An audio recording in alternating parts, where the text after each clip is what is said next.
Donc, j'ai essayé de créer une présentation qui devrait durer à peu près un peu moins d'1 heure, j'espère. On verra quand que ça nous prend et si on a besoin de s'interrompre. Pour essayer de vous donner, pour cette première conférence qui démarre ce cycle, un petit peu une vision panoramique des différents thèmes qui seront repris de manière beaucoup plus détaillée, que ce soit sur les origines de la vie, l'évolution de la vie sur Terre ou sur les exoplanètes, par les 3 conférences qui vont suivre. Et donc, l'ambition de la présentation ce soir, c'est un petit peu de vous donner une vue panoramique de qu'est-ce que l'on fait à l'heure actuelle d'un point de vue astronomie, astrophysique, et bien sûr, on est en lien avec les chimistes, les biologistes, les biochimistes, pour essayer de répondre à cette question assez fondamentale de pourquoi est-ce qu'il y a de la vie sur Terre, et une question tout aussi importante qui est, est-ce qu'il y a de la vie ailleurs que sur Terre? Et ça, c'est une question que l'on se pose depuis très longtemps. Si on fait un petit peu... ça marche jamais quand ça doit marcher.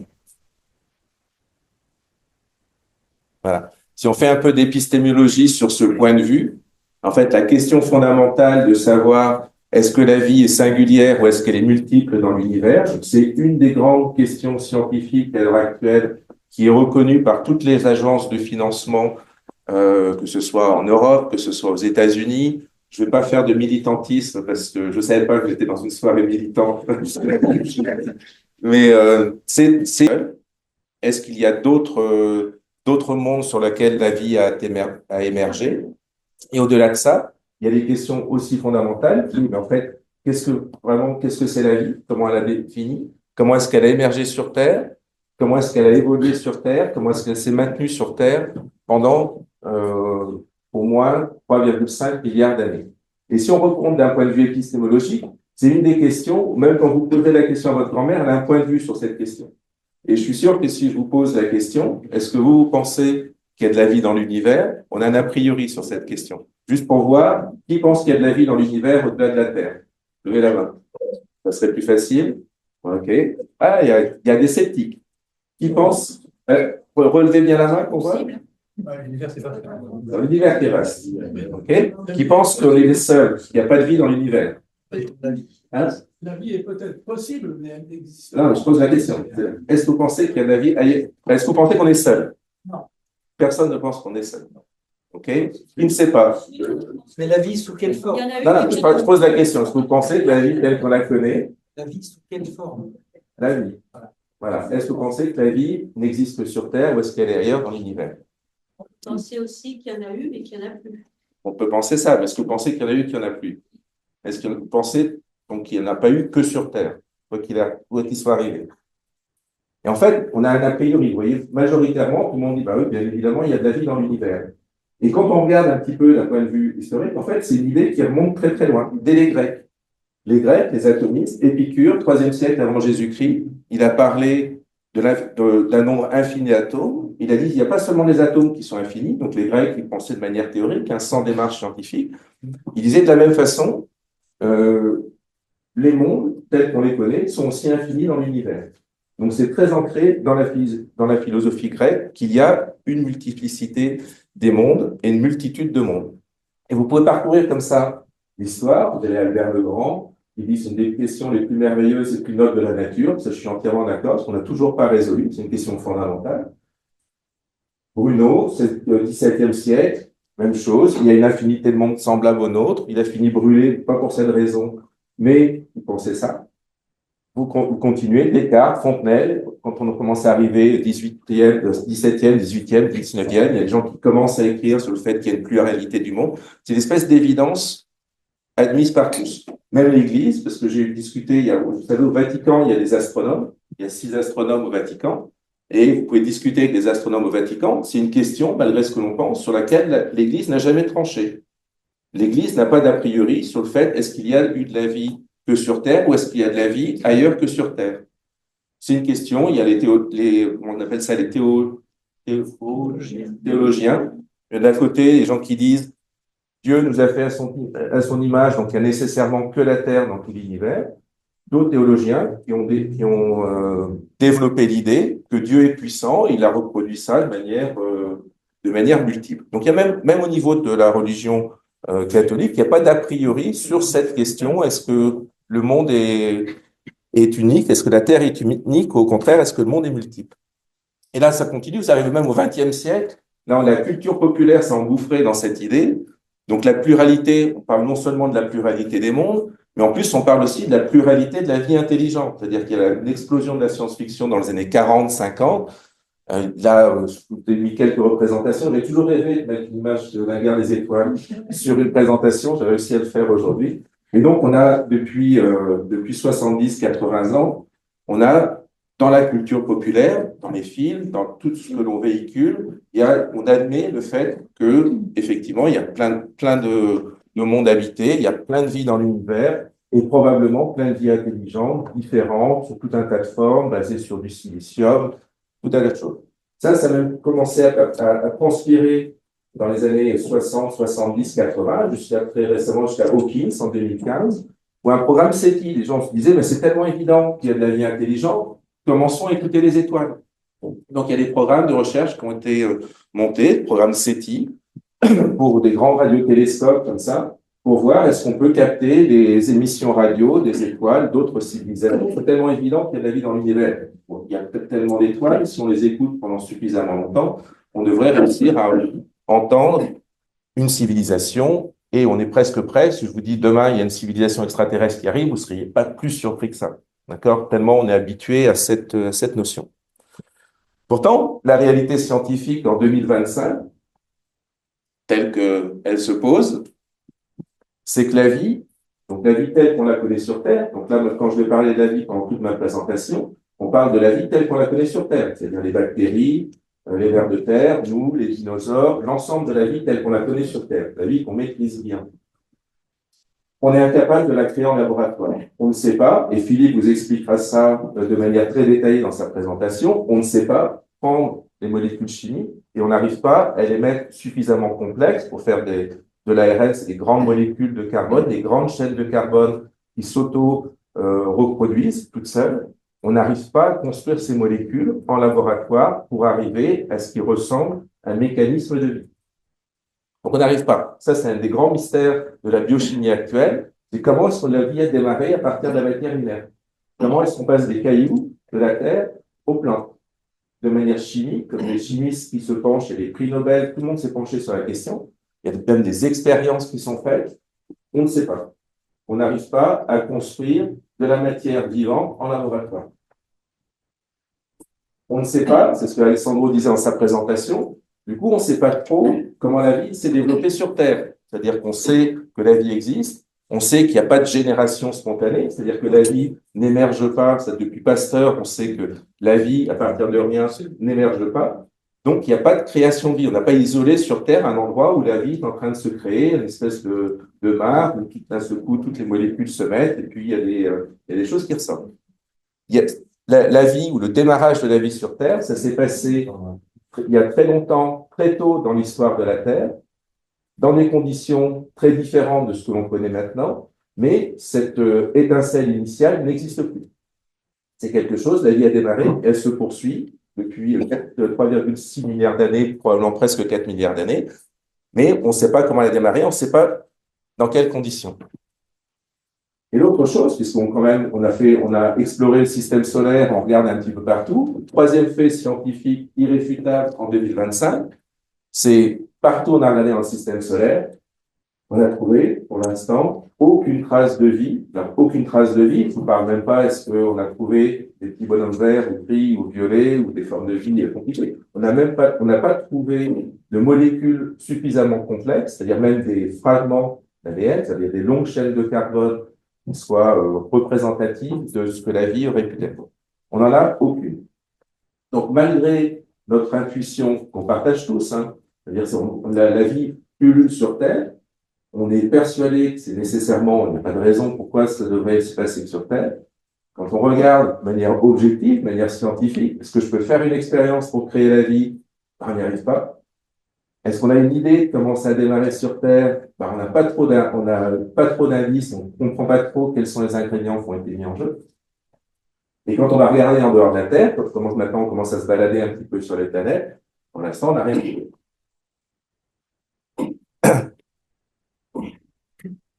Alors pourquoi est-ce qu'on travaille là-dessus? Je dirais justement C'est parce qu'on n'a rien trouvé et qu'on n'a pas la réponse à ces trois questions.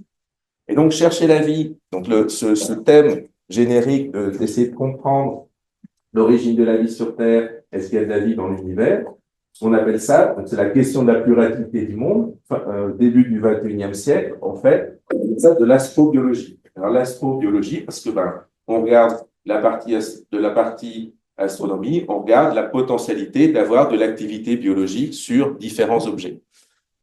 Une définition qui vaut ce qu'elle vaut, mais moi, ça permet de poser les choses. Donc, une définition de ce qu'est l'astrobiologie, c'est-à-dire ce thème de recherche qui consiste à essayer de comprendre pourquoi il y a de la vie sur Terre, pourquoi est-ce que la Terre est comme elle est, est-ce que ça existe ailleurs. C'est la définition posée par la NASA, vous voyez, c'est assez générique, c'est l'astrobiologie, c'est l'étude de l'origine, de l'évolution, de la distribution et de l'avenir de la vie dans l'univers. Ça ne mange pas de pain, mais au moins ça permet de dire, voilà ce que ça fait. Ça, pour en faire une question scientifique, c'est ça que je vais essayer de vous décliner pendant les minutes qui viennent, c'est que pour en faire une question scientifique, il y a le principe scientifique qui est très fort. C'est-à-dire qu'en science, la démarche scientifique, c'est de dire, on a une hypothèse, vous voyez, tout de suite, vous étiez prêt à commencer à dire, mais de quelle vie on parle, est-ce qu'elle est carbone, silicium, et du machin. En science, première chose que l'on fait, c'est qu'on a tous nos hypothèses, on peut dire, est-ce qu'il y a de la vie qui n'est pas basée sur du carbone? C'est validé par des observations. Est-ce que je peux aller en laboratoire et faire de la vie qui n'a pas besoin de carbone? Comme ça qu'on répond à cette question. Si c'est pas le cas, on dit, bon, moi, ça, c'est une hypothèse qui n'est pas valable. Donc, dans la démarche scientifique, l'idée, c'est toujours des hypothèses, surtout sur un thème comme ça, on a tous une idée, on a tous un préconçu, c'est de se dire, bon, je fais mon hypothèse et je réfléchis à mettre en place soit une observation, c'est-à-dire soit envoyer des sondes, des télescopes, des choses, soit une expérience dans un laboratoire pour valider cette hypothèse. Deuxième chose, puisque comme on ne sait pas et on ne comprend même pas comment les bactéries sont arrivées sur Terre, c'est la question de la vie intelligente, c'est pas vraiment le sujet, vous voyez, dans ce que je vous ai montré. Les trois choses que l'on ne sait pas, c'est comment est-ce que la vie a démarré, comment est-ce qu'on arrive de la chimie à la biologie, est-ce que ça arrive ailleurs que sur Terre. Donc on est très très loin, en fait, de la vie intelligente. Et quand je dis on n'a pas trouvé de vie dans l'univers, je ne dis pas on n'a pas trouvé de vie intelligente dans le système solaire, je veux dire, on n'a même pas trouvé de molécules qui montrent que la vie aurait démarré. Donc en fait, la vie intelligente, d'un point de vue scientifique, c'est pas vraiment le sujet. La vraie question scientifique, c'est comment est-ce qu'on arrive à mettre la chimie en route, quelles sont les conditions, donc de regarder un petit peu dans tout le système solaire pour voir s'il y a d'autres conditions que la Terre, où cette mécanique qui produit des bactéries et puis des objets plus complexes a pu démarrer. Et donc, cette question de pluralité du monde, en fait, elle se décline de manière très concrète avec des objets que l'on connaît, puisque une démarche scientifique, c'est prendre des objets, faire des hypothèses, aller faire des mesures et voir si elles sont valables ou pas. Si on se pose plutôt des questions, c'est est-ce que la Terre est unique? C'est-à-dire que la Terre, on commence à bien la comprendre. Est-ce qu'on voit la vie, comment elle impacte l'évolution de la Terre? C'est de voir est-ce que cette Terre est unique et le seul fonctionnement, est-ce qu'il est particulier? Comment est-ce qu'on est arrivé quand on regarde sa formation, quand on regarde son évolution, son environnement? C'est de comprendre comment le système Terre est resté habitable sur 4 milliards d'années. Avec ça, c'est une vraie question scientifique. C'est-à-dire qu'on sait qu'il y a de la vie sur Terre pendant 3,6 milliards d'années. Il y a beaucoup de choses qui ont bougé autour, notamment le Soleil qui brillait beaucoup plus. Comment est-ce que c'est resté tout le temps stable? Première question. Est-ce que c'est quelque chose qu'on retrouve sur d'autres objets? Est-ce qu'on a de la vie ailleurs? Donc, on a des planètes qu'on peut aller visiter. Donc, on va en parler ce soir, surtout de la vie. Pourquoi est-ce qu'on envoie autant de sondes sur Mars et qu'est-ce qu'on essaye de trouver et pourquoi est-ce qu'on est si intéressé sur Mars? En fait, ensuite, l'eau. On se dit, un des ingrédients qui est important, c'est d'avoir de l'eau. Donc, on regarde où est-ce qu'il potentiellement il y a de l'eau et s'il y a de l'eau, est-ce que ça peut aller plus loin pour avoir de la vie? Je vais vous parler des lunes glacées, c'est-à-dire autour des planètes géantes, vous avez des lunes glacées. Et sur ces lunes glacées, il y a des océans. Donc, on envoie des sondes, on essaie de comprendre est-ce que c'est possible qu'il y ait de la vie ou pas. Et j'essaierai de finir avec les exoplanètes. Qu'est-ce qu'on a découvert déjà sur les exoplanètes en termes de est-ce que la Terre est unique et pas unique? Et ça, c'est le thème de prédilection d'Alessandro. Donc, si vous avez des questions, vous pourrez lui demander. Et de voir qu'est-ce qu'on essaie de construire comme instrument pour voir est-ce qu'on a des planètes qui ressemblent à la Terre et est-ce qu'on peut retrouver des planètes où la même chose qui se passe sur Terre s'est aussi passée sur ces planètes et donc répondre à la question est-ce que c'est unique ou pas unique? Donc, dans le système solaire, si on commence par Mars, donc Mars, c'est la planète la plus près de nous, juste pour qu'on parle tous de la même chose, hein. Le système solaire, qu'on soit sur la même base, il y a 8 planètes, 4 planètes internes, des petites planètes rocheuses qui ont un cœur de fer, un manteau de silice, Mercure tout petit, Vénus presque la taille de la Terre, on connaît, Mars, un dixième de la masse de la Terre, on va beaucoup plus loin, tout ça c'est sur une échelle logarithmique. On a Jupiter, Saturne, qui sont des géants, 300 fois Jupiter, à peu près 300 fois plus massif que la Terre, Saturne une centaine de fois plus massif que la Terre, et puis on a ce qu'on appelle les géantes glacées, c'est-à-dire c'est un peu comme des géantes, mais il y a plus d'eau à l'intérieur, elles sont plus petites, elles ont à peu près entre 15 et 20 fois la masse terrestre. Donc ça, c'est notre système solaire. Pour aller sur Mars, donc on va commencer à faire notre petit voyage. On va regarder Mars, donc je vous disais, un dixième de la masse de la Terre. Pour y arriver, donc là on voit Mars ce soir, je ne sais pas si vous avez vu en arrivant, il y a Mars qu'on voit très nettement, là elle est relativement proche, donc on a une bonne conjonction comme ça, on peut envoyer des sondes, on ne va pas attendre qu'elle soit de l'autre côté du Soleil, on essaye qu'elle soit relativement proche pour croiser sa trajectoire et envoyer les sondes. Elle est à 1,5 fois la distance de la Terre au Soleil. Donc vous voyez, c'est un système solaire qui est extrêmement étendu, il nous faut à peu près 8 mois, entre 7 et 8 mois pour y arriver.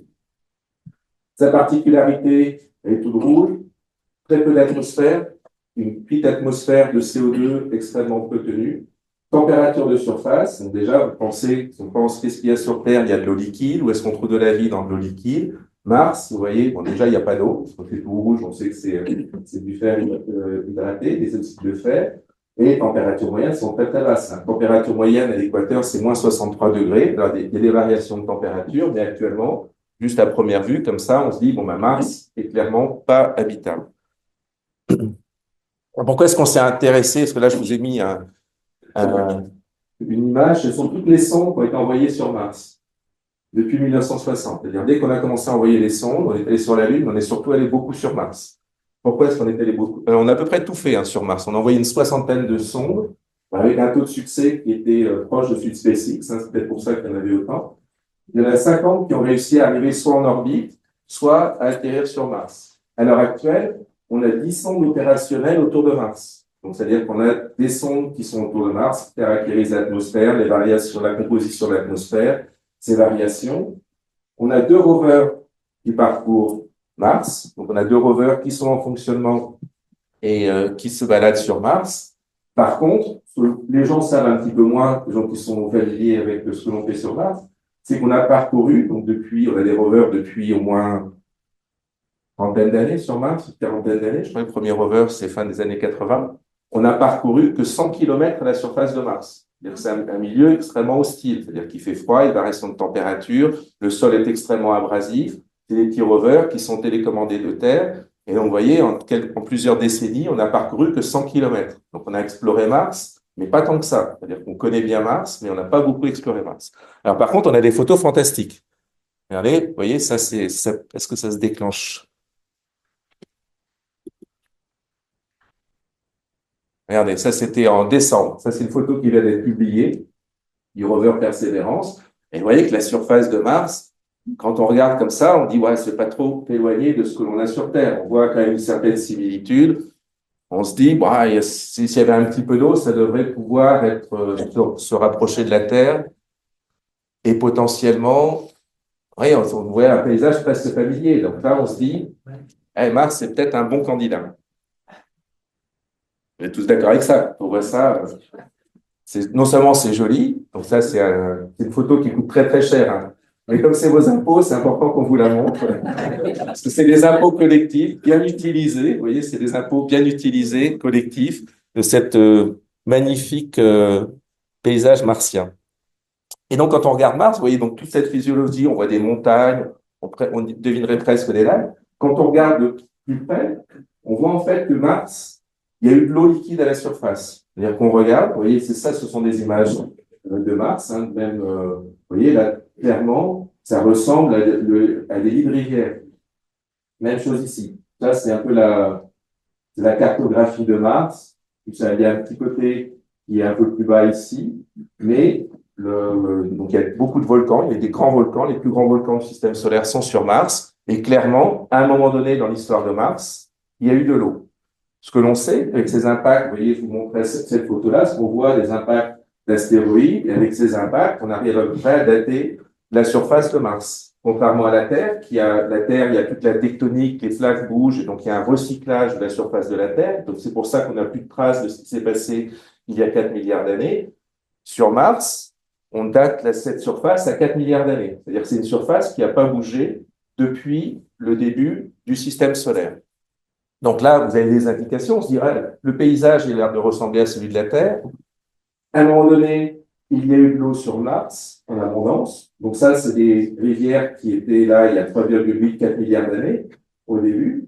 On se dit, mais en fait, il y a peut-être eu des conditions où la vie a démarré. Parce qu'on avait sur Terre il y a 4 milliards d'années, on a perdu cette trace, puisqu'il y a la tectonique, on a perdu cette trace initiale du démarrage de la vie. On se dit, pour comprendre le démarrage de la vie sur Terre, peut-être une bonne idée, c'est d'aller voir, est-ce qu'il y a des fossiles qui restent sur Mars, qui vont nous donner un peu des preuves de ce qui se passait au début d'une planète où il y avait dessus de l'eau liquide et peut-être des bactéries qui ont commencé à démarrer. Donc, hypothèse de travail. C'est l'hypothèse de travail que l'on a. C'est pour ça qu'on envoie autant de rovers sur Mars, c'est de se dire, Mars, en fait, a peut-être préservé les informations sur le démarrage de la vie sur Terre que nous, on a perdu, qu'on a perdu. Alors, il y a une petite difficulté, c'est que c'est pas facile de mettre Mars avec de l'eau liquide en surface. Je dis tout à l'heure que Mars était à 1,5 fois la distance de la Terre. Et donc, c'est pas évident d'avoir une atmosphère et de mettre Mars, qui est ce qu'on appelle habitable, c'est-à-dire avec de l'eau liquide en surface. Comment ça fonctionne? C'est-à-dire que pour que vous ayez de l'eau liquide qui coule à la surface, il faut que vous soyez à la bonne distance de l'étoile pour avoir suffisamment de chaleur, et il faut avoir une atmosphère pour coupler cette chaleur et donner un climat plus ou moins tempéré, de ce qu'on a sur Terre. Un gaz à effet de serre, donc du CO2, de l'eau, et d'être pas trop loin de l'étoile. C'est ce qu'on appelle la zone habitable. Le problème, c'est qu'on sait qu'il y a 4 milliards d'années, le Soleil était 75% de sa luminosité actuelle. C'est-à-dire qu'il était beaucoup moins brillant. C'est ce qu'on a appelé, depuis les années 60-70, ce qu'on appelle le paradoxe du Soleil jeune. C'est que même avec un Soleil donc beaucoup moins brillant, on avait du mal à comprendre pourquoi est-ce qu'il y avait de l'eau liquide à la surface de la Terre. Il ne faisait pas assez chaud. C'est-à-dire même s'il y avait beaucoup de CO2 et beaucoup d'eau dans l'atmosphère, il ne faisait pas assez chaud pour avoir de l'eau liquide. Pour la Terre, on sait comment le résoudre.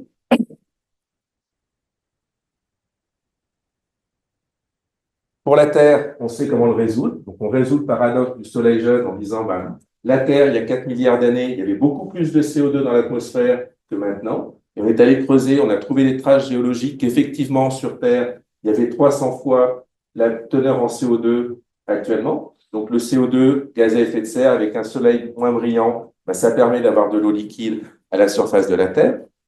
Pour Mars, pendant longtemps, c'est resté un gros problème. C'est-à-dire que si on met du CO2, au bout d'un moment, ça condense, vous faites des nuages et vous refroidissez la planète. Donc Mars était trop loin, il y a 4 milliards d'années, pour avoir de l'eau liquide en surface. Puis une dizaine d'années, on a résolu à peu près le problème. Moi, on a une hypothèse raisonnable, c'est de dire Mars avait beaucoup de volcans, etc.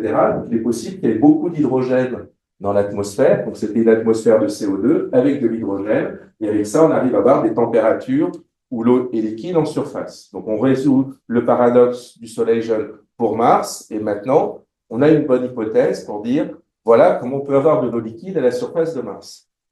Et donc, l'autre question, c'est de dire, ben, donc si on cherche des bactéries dans le sol de Mars, essayons de voir quelle vie a pu démarrer sur Mars. Et essayer de calculer qu'est-ce qu'on peut produire comme déchets avec de la vie qui démarre sur Mars.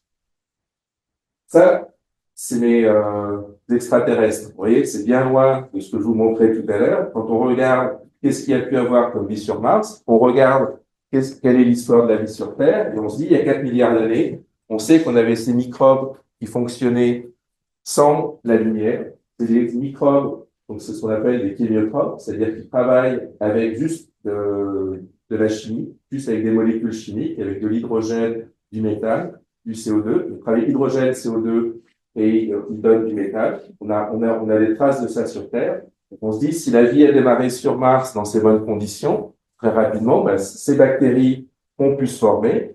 Et donc, on devrait retrouver des fossiles sur le sol. Donc ça, c'est un travail que nous, on a fait. Beaucoup de couverture médiatique. De regarder ça pour préparer. On a eu 637 reprises médias à travers le monde et 2 en France. Il y en a eu une, le Télégramme, s'ils me connaissent, et l'autre, c'était à Marseille, je sais plus. Mais autrement, les médias, on a eu une grosse reprise média parce que ce qu'on a trouvé, en fait, c'est que Mars, vous voyez, dans cette condition particulière, vous avez de l'atmosphère de CO2, vous êtes obligé de rajouter de l'hydrogène. Lorsque vous mettez de la vie à démarrer, immédiatement, ça consomme l'hydrogène et ça met la planète en dehors de l'habitabilité. Vous sortez d'une Mars habitable. Alors que sur Terre, on a fait les mêmes calculs pour la Terre, la vie a plutôt tendance à stabiliser le climat. Donc, 2 planètes, vous voyez, qui se ressemblent pas mal. On arrive à mettre des conditions où on peut avoir de l'eau liquide d'un côté, dans les mêmes conditions il y a 4 milliards d'années.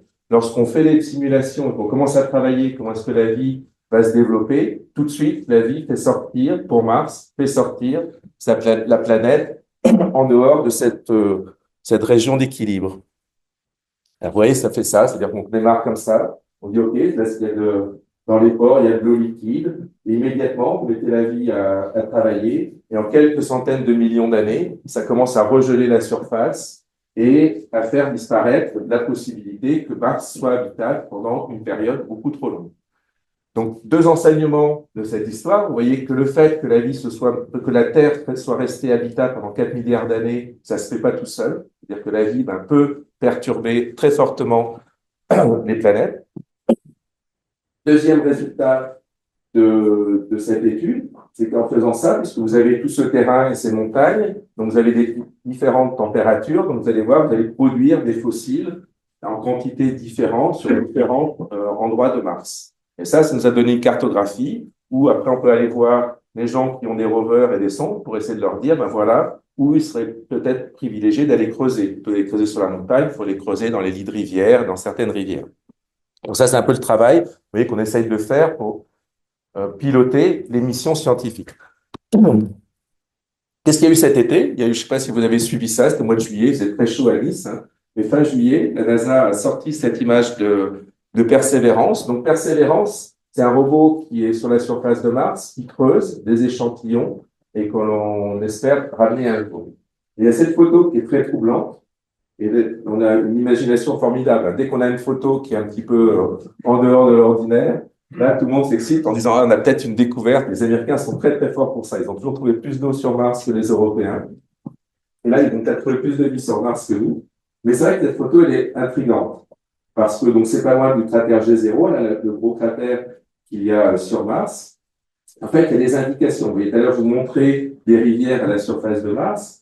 Là, en fait, ici, ce sont des calcaires. Donc, ici, il y a eu de l'eau sur Mars, et là, on est dans le lit d'une rivière, dans une de ces rivières qu'on voyait. Donc, des calcaires qui se sont formés, et il y a tous ces petits points noirs, c'est-à-dire que les bactéries que je vous montrais, là, qui est en train de sortir la planète de son habitabilité, si elles laissent des traces fossiles, c'est des choses un peu carbonées, un petit peu noires. Donc, c'est vrai qu'on a tendance à penser que ça aurait cette allure-là. Voilà. Donc ça, on se dit, peut-être qu'effectivement, il y a eu de la vie sur Mars, et si on a réussi à ramener ces composés organiques, alors ça a été mesuré, il y a de la spectroscopie, on voit effectivement que c'est des molécules complexes, donc plutôt d'origine organique. Peut-être que c'est un indice qu'on a envie de suivre, voire de ramener sur Terre. Et là, c'est les grandes missions que l'on a sur Mars, donc là, c'est ce qu'on fait actuellement. La ExoMars, avec la guerre en Ukraine, on a notre rover, il est toujours bloqué en Union soviétique, parce qu'ils ne l'ont pas ramené. Ils vont le ramener un jour. Mais on avait une mission avec les Russes pour envoyer ExoMars, c'était 2 mois après l'invasion de l'Ukraine. Il n'a jamais été envoyé avec un atterrisseur russe. Donc c'est une mission, le rover est construit, l'atterrisseur est fait par les Américains, il devrait atterrir en 2028. Donc ce rover, il va aller creuser jusqu'à 2 mètres de profondeur, parce que les bactéries, telles qu'on les imagine, ne vont pas vivre nécessairement sur la surface, elles vont plutôt vivre dans le sol. Donc, on espère qu'en allant creuser, on va retrouver ces fossiles et retrouver des indications de ce qui se passait sur Terre il y a 4 milliards d'années. Et il y a cette grande mission, là, peut-être qu'on va la faire ou pas. Là, pour l'instant, ça coûte trop cher et trop tard. C'est ce que l'administrateur de la NASA a dit. Donc là, ce que vous voyez, ce schéma-là, c'est comment est-ce qu'on ramène ces échantillons qui sont creusés par ces robots. Donc, vous voyez, là, ces robots, là, on a vu dans cette image, il y a peut-être quelque chose d'intéressant. Les instruments qu'on peut mettre à bord de ces rovers sont assez limités, alors que si on réussit à ramener des échantillons sur Terre, on va pouvoir les analyser en détail et répondre à la question, est-ce que ces petites taches noires qui sont suggestives correspondent vraiment à de l'activité biologique et voir est-ce que c'est la même chose qu'on avait sur Terre ou des choses différentes. Donc ça, c'est la fameuse mission de retour d'échantillons sur Mars. Là, vous avez les fusées qui partent, les rovers, là, donc ça, les points rouges, là, on en est là. Et maintenant, il faut aller récupérer ces échantillons sur Mars, les ramener en orbite terrestre, les ramener sur Terre et les étudier sur Terre. Il y a un grand projet européen sur ces questions d'origine de la vie, hein, qu'Alessandro pilote, qui a été financé il y a 2-3 ans. Une des composantes de ce projet, c'est justement de voir est-ce qu'on peut commencer à réfléchir à étudier ces échantillons en Europe et ce que ça représenterait. Donc ça, voilà pourquoi on dépense autant d'argent sur Mars. On espère, alors là, on parle de vie fossile qui a pu se passer il y a 4 milliards d'années.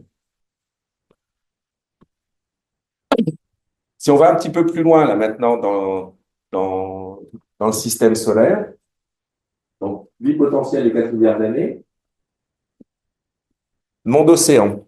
Monde océan, là, juste pour vous donner un petit peu le système solaire, là, j'ai mis des millions de kilomètres, parce que des fois, ça fait du bien aussi de voir des millions de kilomètres. Donc, le système solaire est vraiment logarithmique. Donc, je vous ai dit, on est là, 8 mois pour aller sur Mars, même sonde pour aller vers Jupiter. Donc là, les sondes Juno, Europa Clipper, JUICE, faut à peu près 5 ans pour une sonde, 5 à 6 ans, ça dépend si vous avez beaucoup de fuel ou comment vous y arrivez. Et c'est en gros 5 ans pour arriver jusqu'à Jupiter, 7 ans pour arriver à Saturne. Vous voyez, le système solaire, il s'étend là. C'est-à-dire qu'on ne peut pas envoyer tant que ça de sondes dans le système externe. Ma connaissance, peut-être une exception, seulement les Américains sont allés dans le système solaire externe. En Europe, on l'a toujours fait avec des missions jointes avec les Américains. Donc, il y a très peu, autant on a beaucoup de sondes vers Mars, beaucoup de sondes vers Vénus. Quand on va système solaire externe, très peu de sondes. Et des images magnifiques. Ça, c'est la sonde Juno, c'est Jupiter, donc ces fameuses planètes géantes. Donc, tout le monde, la planète gazeuse, on a du mal à voir, imaginer ce que c'est. Alors déjà, c'est une surface, vous voyez, extrêmement riche et colorée. Donc là, c'est de l'ammoniac qui fait des nuages, tout un tas de choses compliquées, des gros orages. On voit même scintiller des orages. Essentiellement composés d'hydrogène. Alors, on les appelle gazeuses parce que c'est des éléments légers, mais à l'intérieur, c'est plus dense que tout ce que l'on connaît sur Terre. Et vous voyez, c'est quand même, les images de Juno sont remarquables. Donc, autour de ces planètes géantes, ce que l'on voit, c'est qu'on a des satellites. Donc, des satellites, c'est-à-dire que c'est assez connu, hein, que Jupiter est le satellite de Galiléen, les 4 satellites galiléens, qu'on voit avec une petite lunette. Hein, si vous sortez qu'il y a Jupiter, vous allez voir assez facilement les satellites galiléens, vus par Galilée, ce qui a inspiré peut-être l'histoire du système solaire. La Lune, juste pour vous donner par comparaison, vous voyez, c'est à peu près la même taille que la Lune. Ganymède est un petit peu plus gros. La Terre, toutes ces tailles-là sont à l'échelle. Vous voyez qu'on a des objets relativement importants. Ce qu'on a trouvé sur ces objets, notamment 3 d'entre eux, sur Io, très proche de Jupiter, donc déformé par l'influence de Jupiter, vous avez que des volcans. Mais Europe et Ganymède sont pas trop près, mais pas trop loin, c'est-à-dire que c'est chauffé par les effets de marée. Et on pense que Europe, on est à peu près sûr qu'il y a un océan sur Europe, qu'il y en a peut-être un aussi sur Ganymède. Même chose sur Encelade. Encelade, c'est une petite lune, toute petite lune. C'est en passant avec une des sondes spatiales, on s'est dit, mais c'est quand même une surface étonnante, un craquelé. Quand c'est craquelé comme ça veut dire qu'en dessous, ça bouge et qu'il y a probablement des choses liquides. Tout petit objet, rayon de 250 km, un cœur de silice, principalement de la silice, recouvert de glace, et entre les deux, justement, probablement de l'eau. Ce qui a surpris un petit peu tout le monde est la sonde Cassini-Huygens, qui était dans les années 2000, je ne me rappelle plus, 2010, quelque chose comme ça, 2005-2010. Elle passait très près d'Encelade, et je crois que je crois que ça bouge, ouais, voilà. Vous voyez, elle passait très près d'Encelade, et ce que l'on a vu, en fait, c'est que dans Encelade, il y avait des jets d'eau, comme ça, qui sortaient de la planète. Et donc, il y a cette sonde, Cassini, cette sonde Huygens, qui est allée dans ces jets et a mesuré la composition de ces jets. Donc, G, ça veut dire que, effectivement, les effets de marée, c'est en train de mastiquer l'intérieur de la planète. des océans. Donc on se dit, bah, il y a peut-être de l'eau. Donc s'il y a peut-être de l'eau, il y a peut-être de la vie. Et donc ce qui a été mesuré, en fait, c'est effectivement, quand on a analysé la composition des jets, donc on a bien sûr trouvé de l'eau, mais on a trouvé du CO2, on a trouvé du méthane, on a trouvé de l'hydrogène. On a trouvé des ingrédients qui pourraient être suffisants pour avoir nos petites bactéries qui démarrent.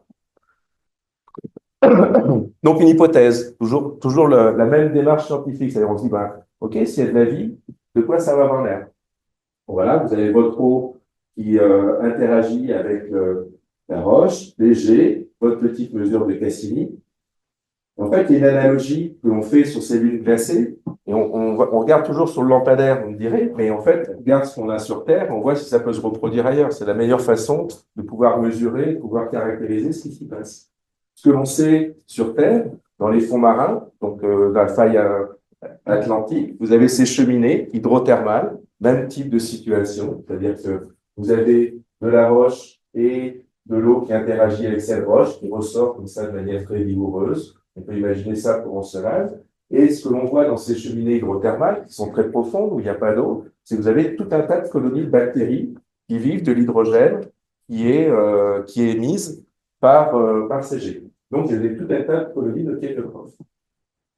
Et donc, ce que l'on a fait, tout simplement, c'est on a repris modélisation d'Encelade et on s'est dit, bah, tiens, on va mettre des bactéries à fonctionner. On va voir si ça consomme du CO2, de l'hydrogène, du méthane. Est-ce que la composition qu'on a dans les jets correspond et est compatible avec une activité biologique? Ça, c'est la bestiole, ce type de bestiole qu'on a regardé. On a un peu varié ses propriétés.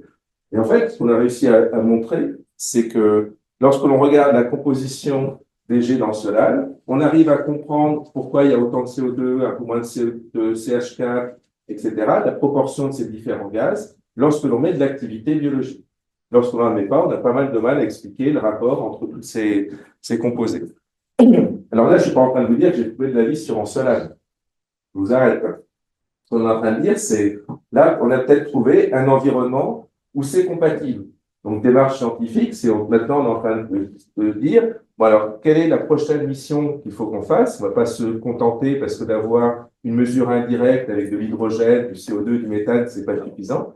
Quelle est la mission un petit peu plus précise, qui va peut-être ramener un petit peu de neige ou peut-être être plus sensible pour des molécules biologiques? Quelle mission il faut qu'on envisage pour retourner vers Encelade, pour recaractériser ces jets et voir si c'est compatible avec une activité biologique. Et donc ça, ce qu'on a sur Encelade, donc là, des missions, on a poussé, on en discute, hein, ça fait partie des missions et des priorités dont on discute pour retourner sur Encelade avec des missions plus précises qui vont essayer de voir si c'est vrai ou pas. Mais on a déjà 2 missions qui sont lancées là, vers Europe et Ganymède, un peu plus grosses qu'Encelade, mais à peu près la même ambiance, c'est-à-dire vous avez un cœur, vous avez un océan. Là, pour Europe, il y a peut-être des jets, pour Ganymède, il n'y a pas de jets.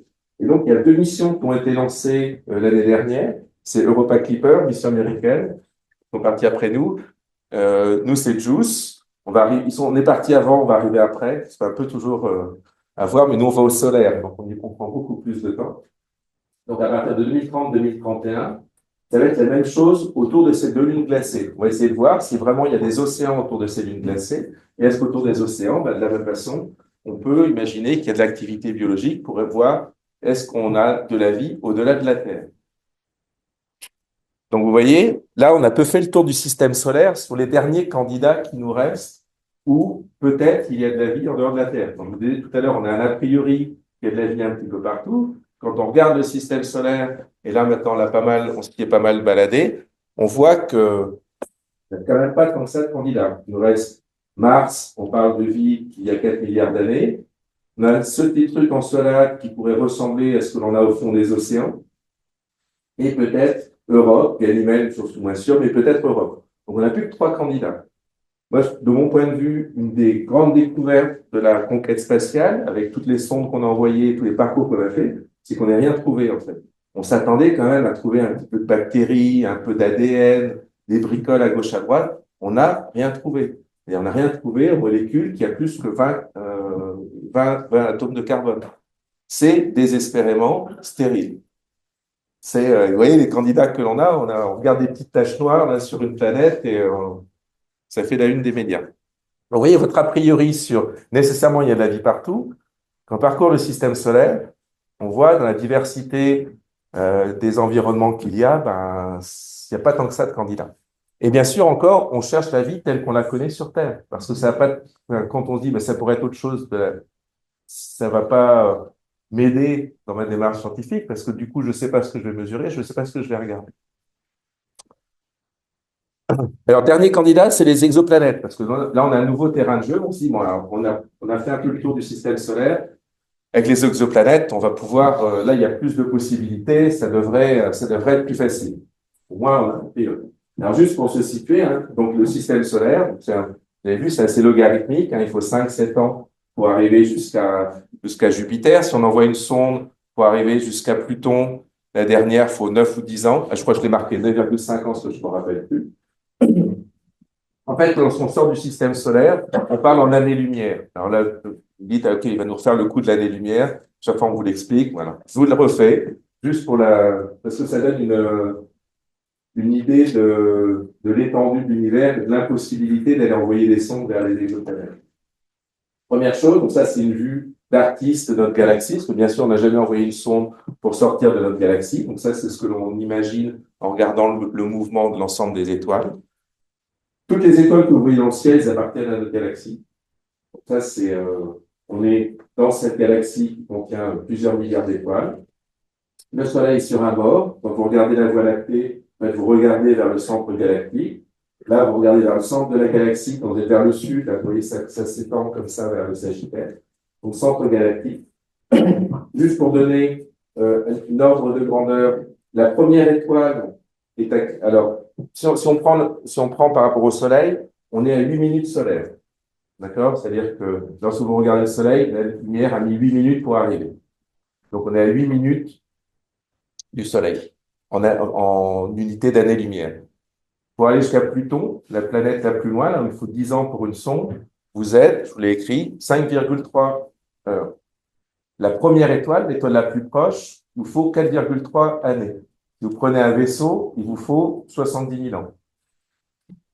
D'accord? C'est dans la meilleure des cas. On envoie un vaisseau 70 000 ans pour arriver à la première étoile.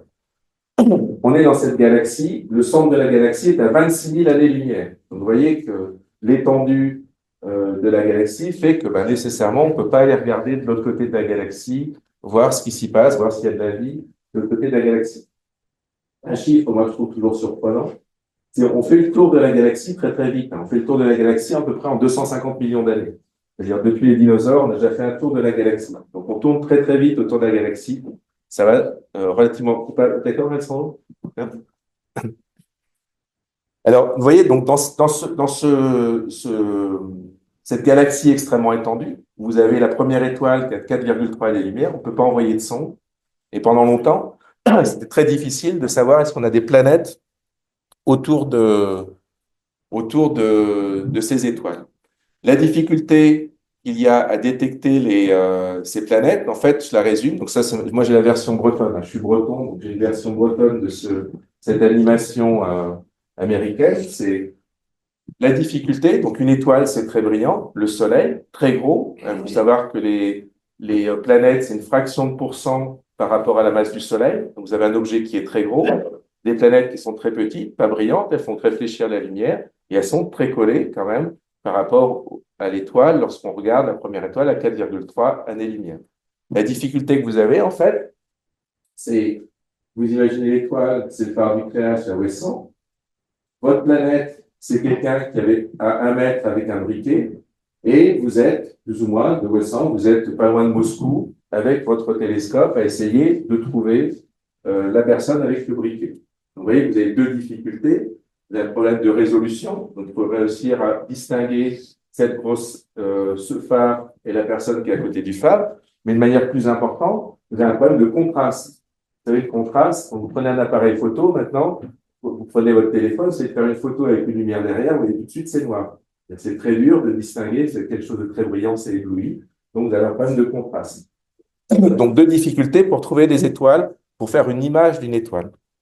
Donc, il y a deux techniques qui étaient utilisées pour essayer de voir comment les étoiles étaient couplées. Technique, ce qu'on appelle des des vitesses radiales, c'est-à-dire pour essayer de détecter des planètes de manière indirecte. On s'est dit, bon, on ne va pas pouvoir faire tout de suite des photos. Ce que l'on va faire, c'est essayer de voir comment est-ce que ces planètes potentiellement perturbent les étoiles. Donc, il y a une première technique, ce qu'on appelle les vitesses radiales. Essentiellement, c'est le problème à deux corps. Hein. Quand vous avez deux corps qui tournent l'un autour de l'autre, ça tourne autour du centre de gravité des deux, qui est un peu déplacé par rapport à l'étoile qui est plus massive.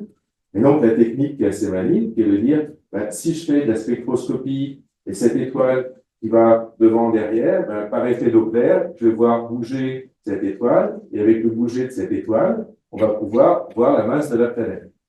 Première méthode, vitesse radiale. Deuxième méthode, plus simple, qu'on utilise beaucoup, même dans le système solaire, méthode des transits. C'est-à-dire, si vous avez une éclipse, c'est-à-dire si la planète passe devant l'étoile, ben, quand on voyait la Lune passe devant le Soleil, ça éteint.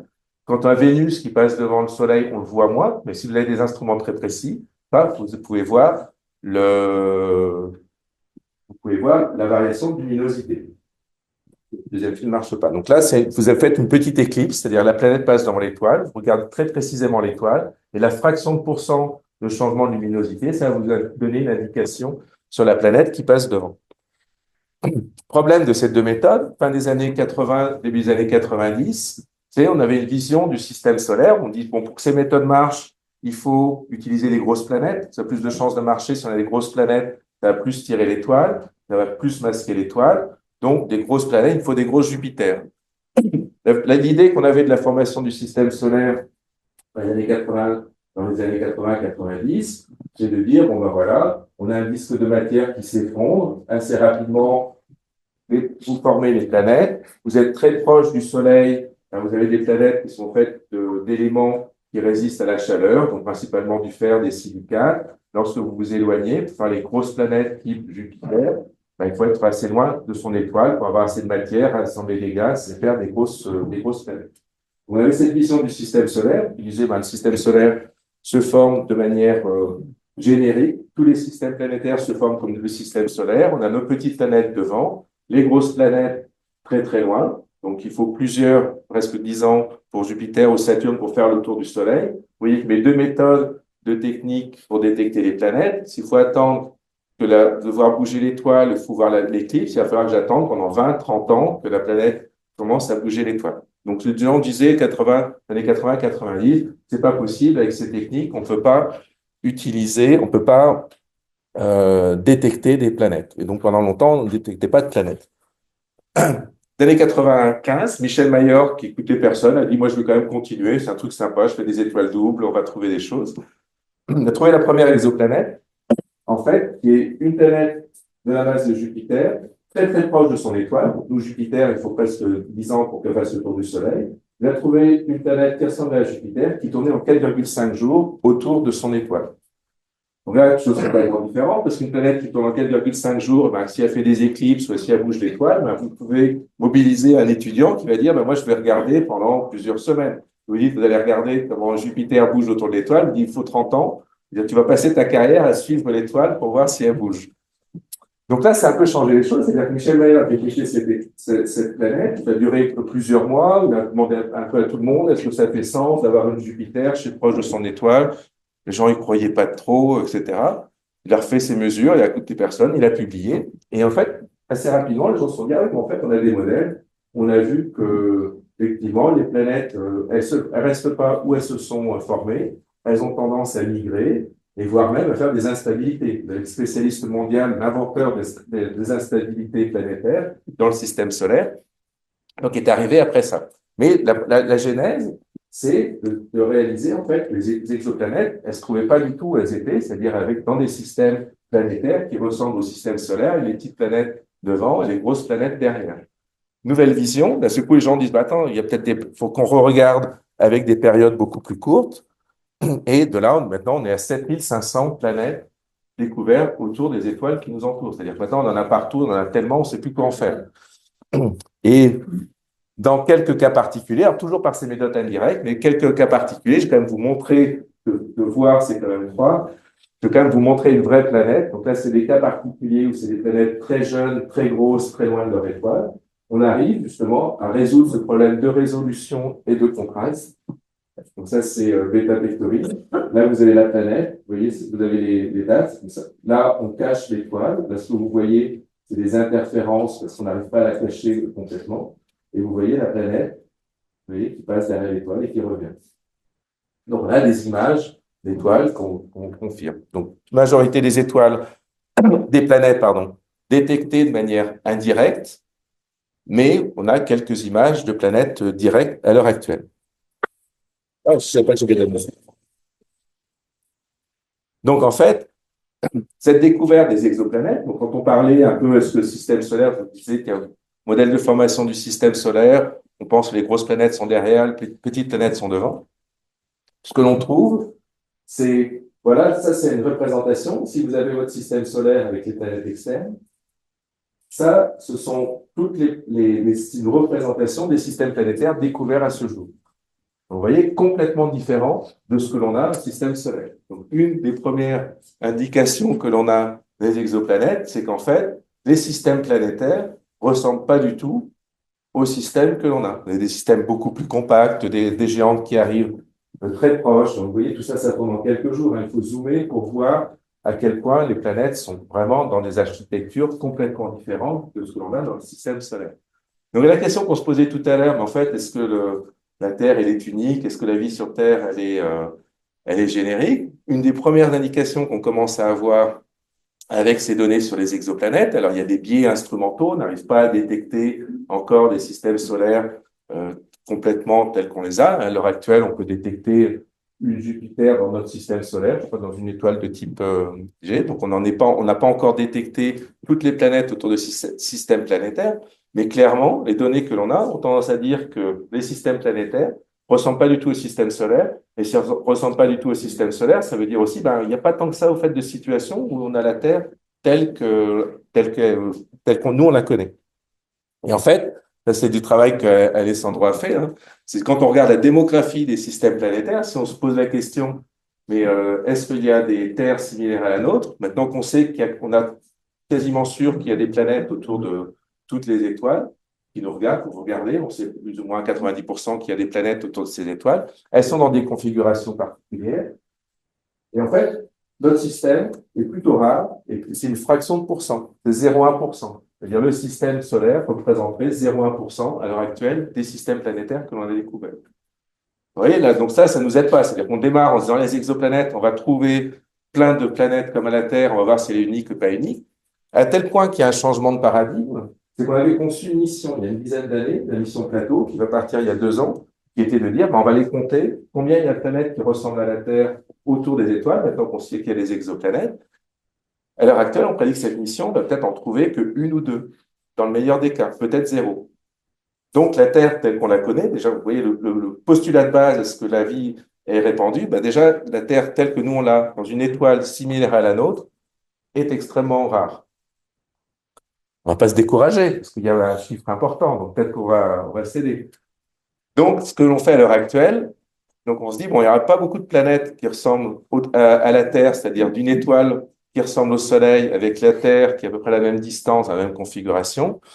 Et on se dit, bon, il y a quand même pas mal d'étoiles. Donc, si on reprend, vous vous rappelez ce que je vous expliquais tout à l'heure, hein, donc on a pas mal d'étoiles. Là, à chaque point, ce sont des planètes qui sont détectées. Donc là, vous avez un peu une vision du nombre de planètes que l'on a. Alors là-dedans, vous avez des géantes, des planètes terrestres, etc. Là, ici, vous avez la diversité des étoiles. Et là, c'est la distance à l'étoile.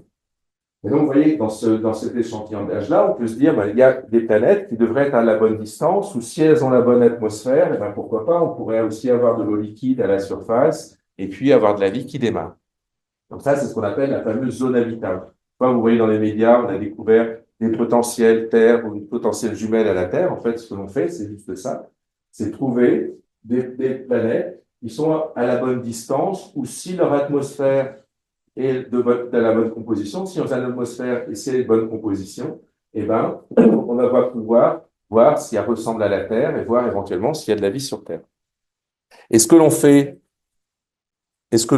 dans ce cas-là, donc là, on s'inspire, donc là, quand on réfléchit à construire des instruments, ce que l'on fait, on regarde l'évolution de l'atmosphère terrestre sur 4 milliards d'années. C'est-à-dire, on se dit, bon, là, maintenant, on va essayer de voir autour de ces planètes, est-ce qu'il y a des atmosphères? On va voir leur composition et voir si ça ressemble à ce qu'on a connu sur Terre.